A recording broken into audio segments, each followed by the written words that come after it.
Congress Muslim league എംപിമാരെ രൂക്ഷമായി വിമർശിച്ച് മുഖ്യമന്ത്രി പിണറായി വിജയൻ. മദ്യനയ അഴിമതി കേസിൽ അരവിന്ദ് കെജ്രിവാളിലേക്ക് ഇഡി അന്വേഷണമെത്താൻ കാരണം കോൺഗ്രസ് ആണെന്നും മുഖ്യമന്ത്രി മലപ്പുറത്ത് പറഞ്ഞു. കോൺഗ്രസിന്റെ ശക്തി കേന്ദ്രത്തിൽ ഇന്നുള്ളത് ബിജെപി ആണെന്നും പിണറായി വ്യക്തമാക്കി. പൗരത്വ നിയമ ഭേദഗതി വിഷയത്തിൽ മുസ്ലിം ലീഗ് എംപിമാരെയും കോൺഗ്രസ് എംപിമാരെയും രൂക്ഷമായ ഭാഷയിലാണ് മുഖ്യമന്ത്രി പിണറായി വിജയൻ വിമർശിച്ചത്. കേരളത്തിൽ നിന്ന് പോയ UDF എംപിമാരെ വലിയ തോതിൽ കോൺഗ്രസിന്റെ നിലപാടിലാണ് നിന്നത്.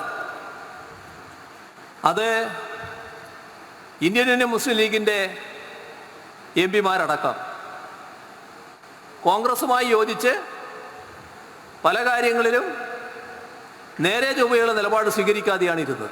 ഭാരതത്തിൽ പലയിടത്തും BJP ശക്തിപ്പെടുകയാണെന്നും കോൺഗ്രസിന്റെ ശക്തി കേന്ദ്രത്തിൽ ഇന്ന് BJP ആണെന്നും മുഖ്യമന്ത്രി കൂട്ടിച്ചേർത്തു.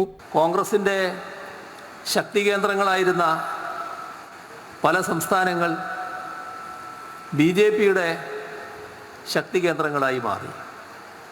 ഈ കാലം ഒരുപാട് പ്രശ്നങ്ങൾ രാജ്യത്തുണ്ടായി. ആ പ്രശ്നങ്ങളിലൊന്നും ഒരു കൃത്യമായ നിലപാട് കോൺഗ്രസിന് സ്വീകരിക്കാൻ കഴിഞ്ഞില്ല. അതേസമയം മദ്യനയ കേസിൽ അരവിന്ദ് കെജ്രിവാളിലേക്ക് ഇഡി അന്വേഷണം എത്താൻ കാരണം കോൺഗ്രസ് ആണെന്നും കേസിൽ ആദ്യം മനീഷ് സിസോദിയയെ അറസ്റ്റ് ചെയ്തപ്പോൾ അരവിന്ദ് കെജ്രിവാളിനെ അറസ്റ്റ് ചെയ്യാത്തത് എന്തുകൊണ്ടെന്ന് ചോദിച്ചത് കോൺഗ്രസ് ആണെന്നും അദ്ദേഹം ചൂണ്ടിക്കാട്ടി. മലപ്പുറം പെരിന്തൽമണ്ണയിൽ നടന്ന LDF തെരഞ്ഞെടുപ്പ് പ്രചാരണ പരിപാടിയിലായിരുന്നു മുഖ്യമന്ത്രിയുടെ പരാമർശം. ജനം, മലപ്പുറം.